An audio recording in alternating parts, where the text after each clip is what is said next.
Welcome to Promote, Profit, Publish. I'm your host, Juliet Clark, and today's discussion is going to be probably very interesting for many of you. So I'm really looking forward to it. But before we get started, I want to remind you to go over to our monthly training for February. Our trainer this month is brand director, video podcast, content creator, author, and international speaker, Joey Garrity. And she's going to be sharing superstar strategies to transform your influence into earnings. Really great presentation. I've seen it before. She does a wonderful job and her programs are amazing. So that will be in February, first Friday in February. You can go over and sign up at bamagtraining.com, bamagtraining.com. And as usual, our monthly training for authors is free. So today's guest is Tracy Hazzard, which many of you know. I absolutely love her. She's so knowledgeable. She's a seasoned media expert with over 2,600 interviews from articles in Authority Magazine, BuzzFeed, and Her Inc. magazine column. And from her multiple top-ranked video casts and podcasts like The Binge Factor and Feed Your Brand, one of CIO's top 26 entrepreneur top podcasts, Tracy brings diverse views from what works and what doesn't work in marketing, branding, and media from thought leaders and industry icons redefining success around the globe. Tracy's unique gift to podcasting, marketing, and branding world is able to identify that unique bingeable factor, the thing that makes people come back again and again, listening actively and sharing as raving fans and buying everything you have to sell. And we're going to be talking today a little bit on the political side, not a lot of politics, but more about why podcasting won the election and how media has transitioned from that traditional model into an alternative model, which is really amazing and puts all of us in the driver's seat. So stay tuned. Tracy, welcome. Oh, I'm so excited to talk about this. When you told me you wanted to talk about the state of media today, I was so excited.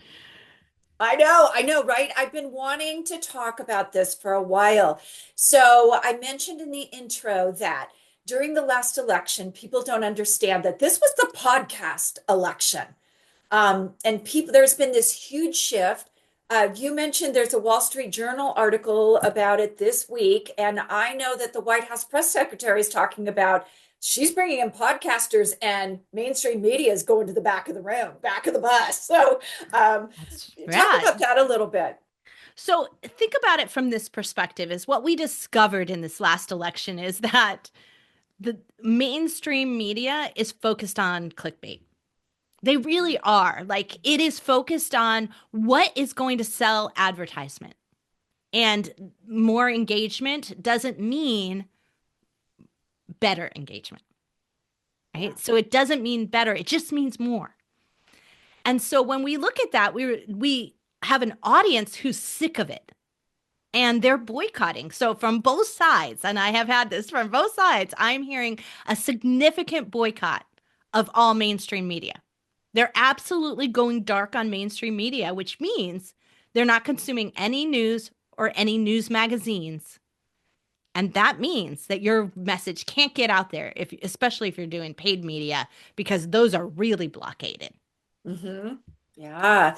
I think the other thing is too, I've switched. I used to watch, I try to watch all sorts of media, and thank God I don't have to watch mainstream media anymore. Cause like, seriously, sometimes some of them I'd just be like, oh my God, are you off your meds?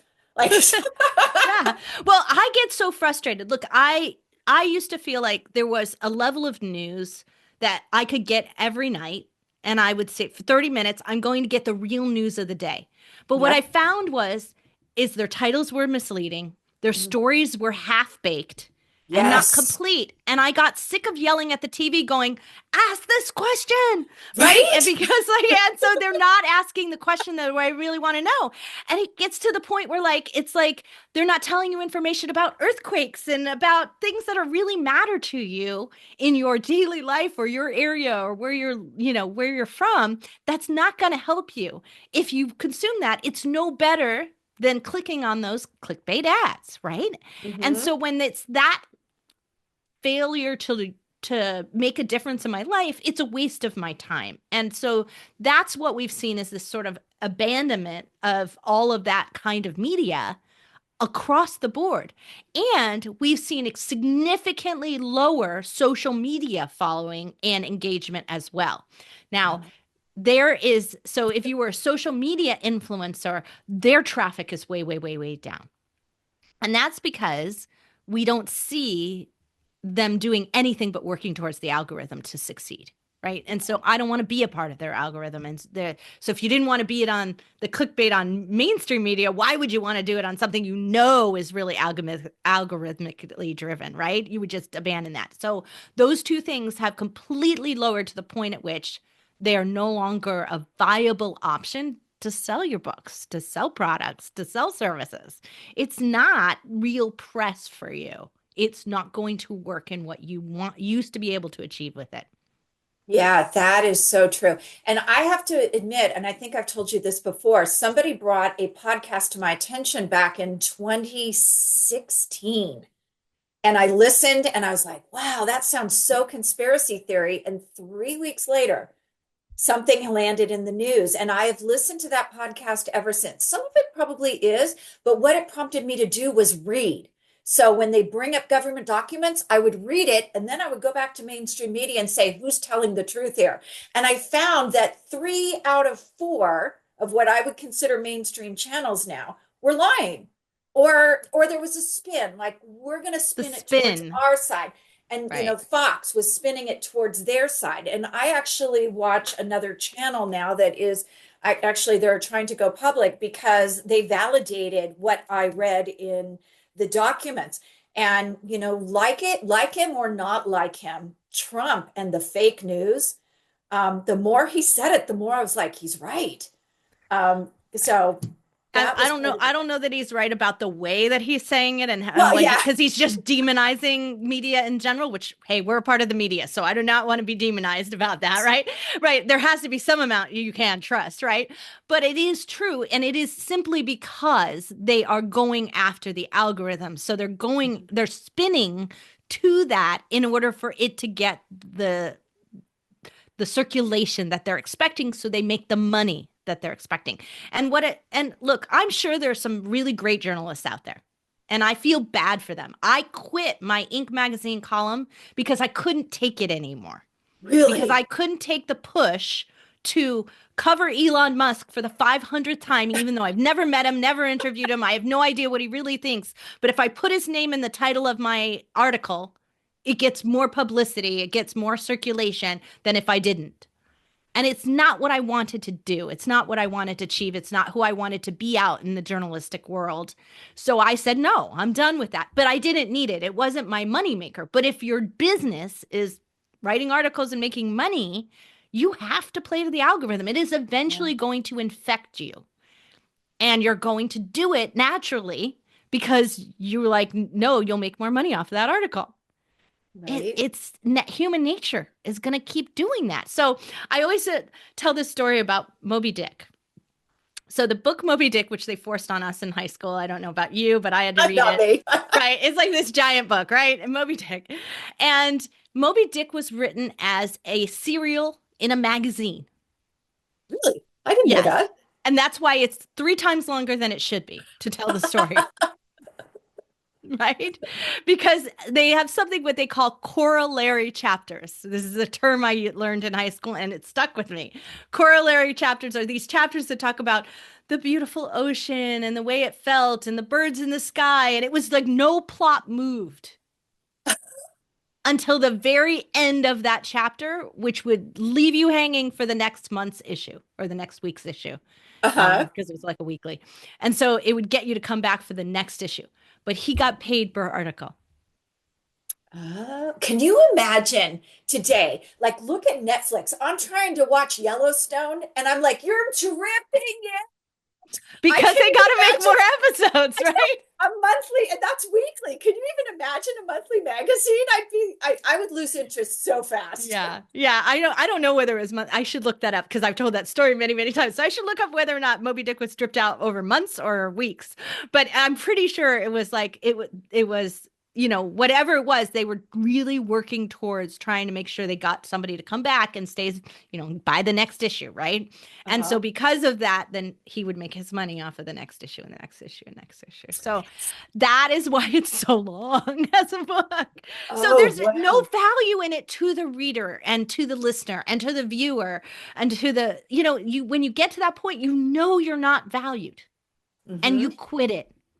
Yeah. That's what's happening right now is we are boycotting the uselessness of that type of media right now. And it is harming those, and this is kind of, a little keeping me up at night. I have to admit that. Mhm. I'm really sitting back thinking, how in the world can I make sure that the wonderful clients that have these great businesses get the message out, are able to advertise and have it make money, are able to get out their message about their books and their services and their company and their brand in general. How do I do that with the state of media today? And it's really, really hard to make that happen. Yeah. But it's even harder if you're paying for media because prices are going up Yes. because they have less and less people taking and they need to make their money. So they are gouging what they used to be charging. So prices are going up on paid media and advertising dollars are going down because they cannot achieve the circulation. So that you're getting less for your money over there, even if you're putting the same amount in. Yes, yes. Because they're And making less promises. what gets me too about the mainstream media is if I see another commercial from Pfizer telling me to take this wonderful drug that may cause death, diarrhea, you know, whoa, like I think we So need to yeah. flag So that. my kids think that commercials are novel. Like they actually stop and watch them when they do happen on like, usually when we're watching football or something, right? Because there's rarely commercials any other time that we allow. But they watch those and she's like, why would anyone take that? That's Right? what is wrong with people that they would even like consider that? Why would they do that? Like, yeah. So, their idea of a commercial, they just don't get it. They don't Yeah. understand. Commercials, that thing you hit skip as soon as you can. Do you know it's funny? During COVID, I actually used to like get mad and yell at the TV because being a former ad exec, I saw this all, oh, we're in this together. And I was like, humor. Why aren't you guys doing Make humor? us laugh. Yeah. And we need to laugh, not Pattern interrupt, right? Like we need some of those things. exactly. Exactly. I know they're doing a terrible job. I'm There's sick actually of been the a couple triumph. that I've noticed that made me laugh out loud and I was like, "Oh, that's a good one." But Yeah. it's very rare. So, yeah, but the other thing that is happening and you know this better than anyone is that there's a lot of platform censoring, right? Like so if you think Yes. about that and now that has to do with and somebody asked me the other day, they're like, "What is it with all this censorship on YouTube?" And I was like, "Hey, it's about the advertiser. It's not about them caring about what is being said. It's that Yes. they won't make money if you say that." And so, and he was talking, and it was really valid. He was talking that about suicide support. But the minute you mention the word, that's a problem. If you It don't couple it with the word support, like I just did, right? yeah. You have to do that, or it becomes a censorship problem. Well, that's one of the reasons we've gone over to Rumble too. So I know you guys post our podcast and you do all the work over on YouTube, but we're also over on Rumble because there is no censorship over there. Yeah. And so, yeah, But the that circulation is a lot lower over there, and it's very limited in terms of audiences that right now. I think it will grow, but it just hasn't grown up to, I mean, YouTube is the king. Like there's just no question about that, right? It just has such high circulation level. it is. And I But hope what I love about YouTube is I don't have to reach milestones to make money. you mean Rumble. What Yeah, you love about Rumble. Yeah, you that's what don't. I love about Rumble is and it's not a lot of money, but it's nice to get paid for your clicks on that. It's nice to get paid. Well, yeah, that's so anyway, those are the things that are keeping me up at night, is like thinking about how do I get around this and how do I make this work? And so the thing about podcasting that I love, and I wanted to make sure, because I want to make sure it isn't because, everything looks like a nail because I have a hammer. Everything looks like a podcast because I have a microphone, right? Right. Like, I want to make sure that that's the case. So I really spent a lot of time over the last month or so contemplating this and figuring out whether or not this was really true.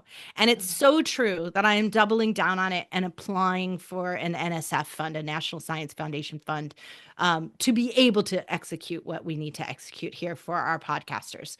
But podcasting has never been censored, is not algorithmically driven, Right. and is unable to be fake news if you publish more than 10 minutes, a show that's more than 10 minutes. There are very few people who could sustain a character.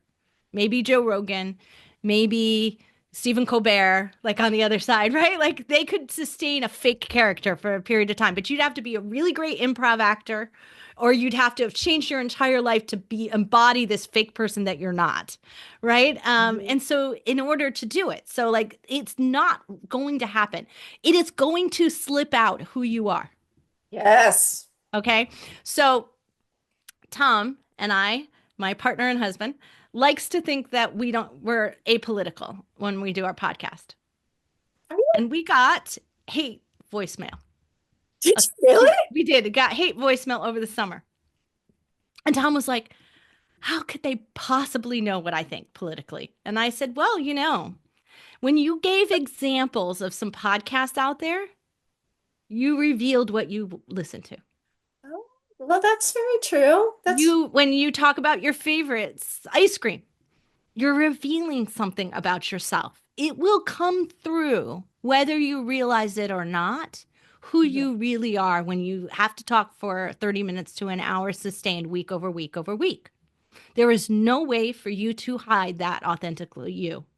And if you think about the world of AI, that AI pattern, it can detect it almost immediately. Yes, yes. And so it already knows whether you're right-leaning or left-leaning, whether you, care about the social good in the world, or you care about veterans, or whatever it is that you care. It's going to know, because your repetition of those things in examples or whatever that you are doing as you're talking through things, references to other people, things you watch, things you listen to, things you read, like those make a difference, and it will know instantly your preferences. This is why I have a really big fear of our kids, all their information being tracked and utilized by AI or by Google for that matter, because by the time they hit of age, it will know them so well, it could manipulate them immediately.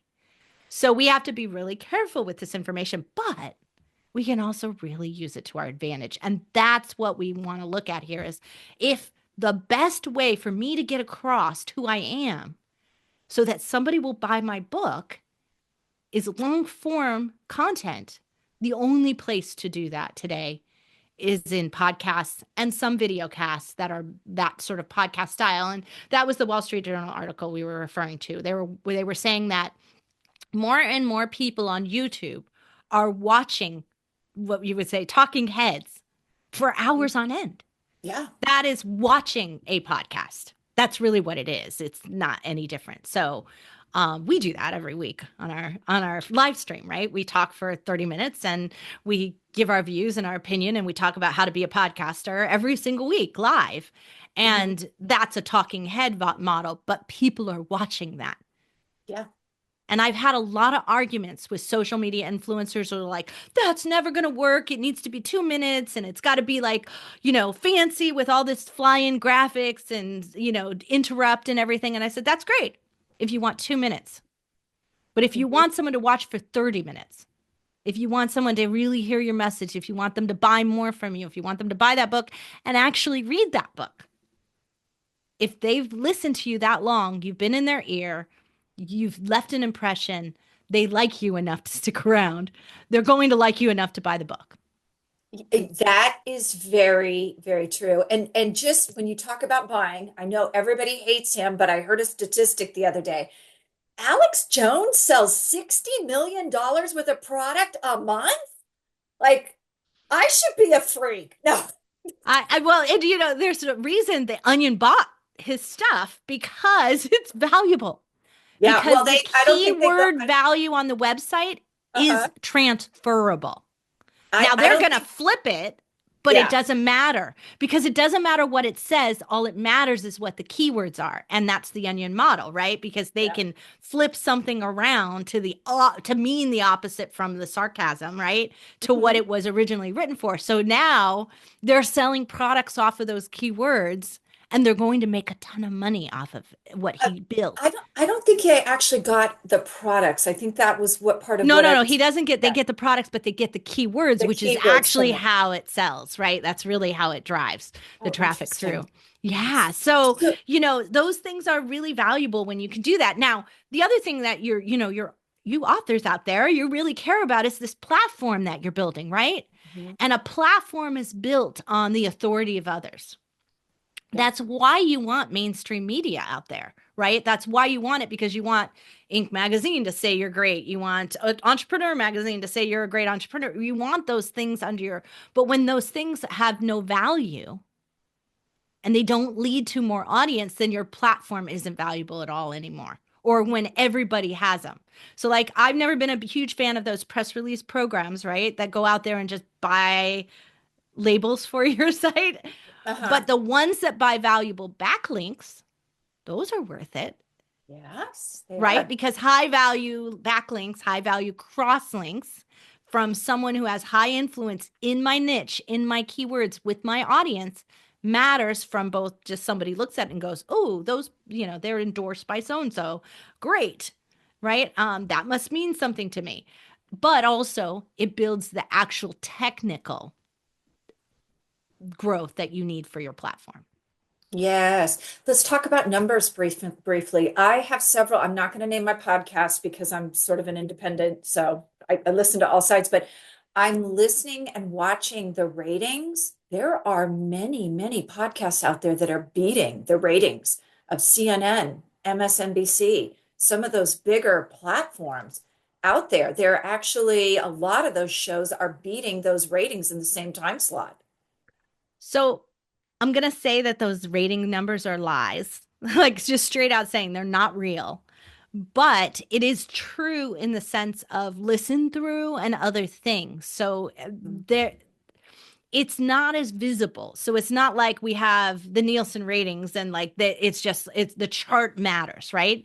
The Mhm, charts out there are owned by the same companies promoting the platform that you're listening on or watching on. mhm. So it's not real. And I can tell you that for sure because I've launched over 1,200 shows for our clients. And when we look at the ones that are high ranked on those charts, they don't have the listens that some of the lower ranked ones do.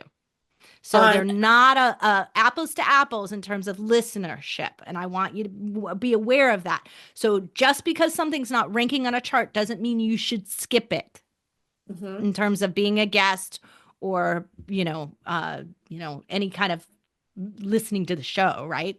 mhm. Consuming the show. If it's valuable in your niche, it's valuable. So do not pay attention to those from that standpoint. However, there is a lot of numbers out there right now that are comparing the audience levels, and there's a reason why they people leave a media channel and go and start a podcast because they know they're going to make more money and they know they're going to get more listenership, but they're bringing their audience with you. And for you to start a podcast and think you're going to get an audience built in from the platform is a mistake. You have to Yes. bring it with you, right? You have to build that audience yourself. And so Well, that's hard. So I just want to make that clear. it is. And if you look, you're seeing a lot of those mainstream media people like Megyn Kelly. She's an incredible number of listening every day that she's built up. Tucker Carlson. Who else can I think of? Don Lemon thought he was going to, and he was a complete flop. So you're kind of get a You flavor for, Right. what's You going on have with to this. be able to sustain an audience with a podcast, right? And so if you're going to go out there and do it because there is no algorithmic boost, as we talked about before, it Hmm. has to all come from what you're capable of doing. And it's a whole lot easier if your listeners or your viewers or your fans are raving fans, right? Who Yes, are yes. binge listening fans, right? Like because I have a show called The Binge Factor, right? That when they want more of you, not the topic of you, then you can sustain that. Yes. That's the difference. Now, on the topic side, that actually is fairly easy as well. So if Mhm. you are very niched and narrow in your topic and not broad, like we see these entrepreneur podcast shows, they will die. I can guarantee it if you've got like the entrepreneurial leader, like if that's the name of your show, and then you're like, my premise is that I'm going to interview leaders, your show will be dead in 6 months Yeah. You think, yeah, probably now that I'm because thinking about you it. will not be getting the listeners to boost your ego enough to keep going. Like you'll feel like a flop and a failure and you will give it up because no one types in entrepreneur leaders into the search engine that is Apple or Spotify or any of those because it's too general. They type Yes. in, you know, uh, how to lead hundreds of employees. They Hmm. type in what they really need. It's become that. And then they find a show that says that person has the experience that I want to hear from. Hmm. And that's how they go into it. It's how we got 100,000 listeners a month on 3D printing Wow. because they were looking on how to 3D print, right? Like they wanted information about that or 3D print tips. And that's what we were solely focused on. And they came to us because we actually 3D printed. We didn't Uh-huh. just talk about the news. We talked about the actual act of doing it and how hard it was and what tips we had. And we talked to people and we were out there. We were their curious front man and front woman, right? We were both. Mhm. And that's how we did it. Now, so you can do it that way. And think about your books. Your books has a category. They have to be in a niche in an area in order to succeed on Amazon and to succeed in the book sale world. Mhm. Dive deep into that. Stay in that. This is not about you. Anyone who also puts their name on their podcast is going to fail. The Joe Rogan show. I don't know about that. That He works already because had a name. that's why they listen. Yeah. That's the only reason they listen. Right. Is because it is him, right? You have to bring your own audience if you're going to do that. Yes, and he had a substantial. That's what I was trying to say with Megan Kelly. She brought from She every brought people place. who wanted to listen Yeah. to her, right? Because they weren't able to get her anywhere else anymore. And so Hmm. now they brought her over. So this is where it's so valuable, but you have to stay connected to that audience to be able to transfer them from one media type to another. That's when you have a platform. That's what it means. It means I can take them from YouTube to my podcast to my blog and sell them something. Yep. Or Yep. I can take them from my podcast to my blog to sell them something. Not social. Social's an aside. Social isn't a growing of those people who just find out about you. But the social is not going to sell you any products. Social is going to get them to maybe consume an episode and check you out. Right? Right. But that's all it is just it's a commercial. Hmm. Back to what we were That's talking true. about before. So But I have to say, my very favorite podcast, which will reveal nothing for you except that I'm a sociopath. True crime. True crime. Oh my God. true crime. But Isn't true that crime is like, a totally different model. True crime is yes. an entertainment model. It is a corollary chapter model. It is the more episodes we do, the more advertisers we have, the more money we make. So we can drag this thing out. Yep. Yep. I listen, and they have some of the funniest stuff where they go into these old murders, like 20 years old, and talk to these degenerates who've hopefully cleaned up their life. Who, yeah, I don't know. It's fun. It's a lot of fun. Right. But it Tracy, is an ad entertainment model, right? Like yeah, different model than those of us trying to sell our own stuff, our own books. yes, yes, it very much is. If people wanted to start a podcast, where would they get a hold of you guys at? Well, that is so easy because we are live every week on YouTube and we are live every week pretty much everywhere. Instagram, LinkedIn, Twitter, I think, or X, whatever you call it now. We're still live on those places. And so every week we give tips. And so the best thing to do is to go to Feed Your Brand, which is our podcast for podcasters. It'll talk about how to start podcasts, talk about various things. And we talk about authors all the time because Juliet comes on my show. And so we have various points for that as well. But everything is contained at podcastersunited.org. It is a nonprofit that we formed, absolutely free tips, tools, resources. And our company, my company that I run, Podetize, is a significant sponsor of it. And so is Juliet's company as well, Superbrand Publishing. So we are sponsoring that because we want to make sure not only do you start one, but you start one that you're going to keep and continue and have the support you need. Yes. So if Yeah. you can't afford the support, it's there for you. And that's why it's there. And there are hundreds upon hundreds of pieces of content. There's tips, there's resources, everything you can want to know. And you can find out how to reach me from there because every social media is linked to me from there too. Plus, you and Tom are live on LinkedIn every Wednesday at 1 o'clock, 1 o'clock Mountain Mountain. time. Yeah. Mountain. 1 o'clock your Okay. time. Noon Pacific time is what I say because it's like self-centered, right? Like, but yeah. And we even go live. We will be going live on Christmas Day and New Year's Day. But Really? What's yeah, wrong but with you? it's a simulive, right? So See it's you a live. live airing of it, but we're not actually there. Oh, you're gonna have to teach me how. No, I don't Yeah, do that. it's a cool thing. And so like with the streaming tools, you can stream a video that's never been aired before live at that moment in time, like a watch party, if you think of it like that. And so Ah, that's what we do on holidays. We did it we did it live though the day before Thanksgiving. We actually did one.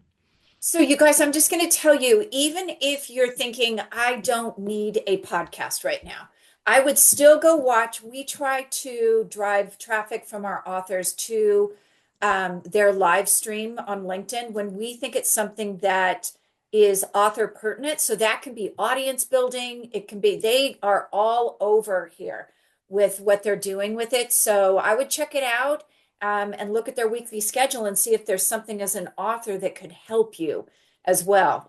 We try to get into a lot of that when we send out the newsletters for it too, as well. Absolutely. Yeah. Breakthrough Author Magazine is one of my favorites to write for. I still write for some magazines, and it's one of the few.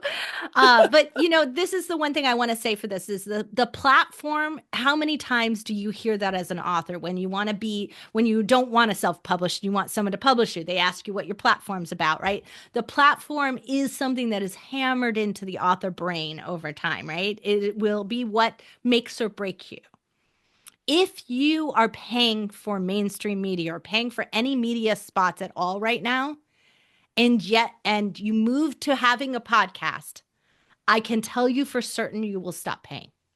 It will Yeah, take a little bit of time, but eventually you will stop having to pay for media because there's an exchange that you can allow that is your sort of in-kind payment, right? And so mhm. that promotional exchange is worth more than the money that anyone in the mainstream media would make by having you pay to be on their shows. Yeah, So that eventually you will stop paying and you will get more valuable media exchanges. yes, you will. And I do that a lot from the people that I have on the show by just them sharing. We get new people all the time. Tracy, thank you so much for doing this today. I know you're super busy, and we will talk soon.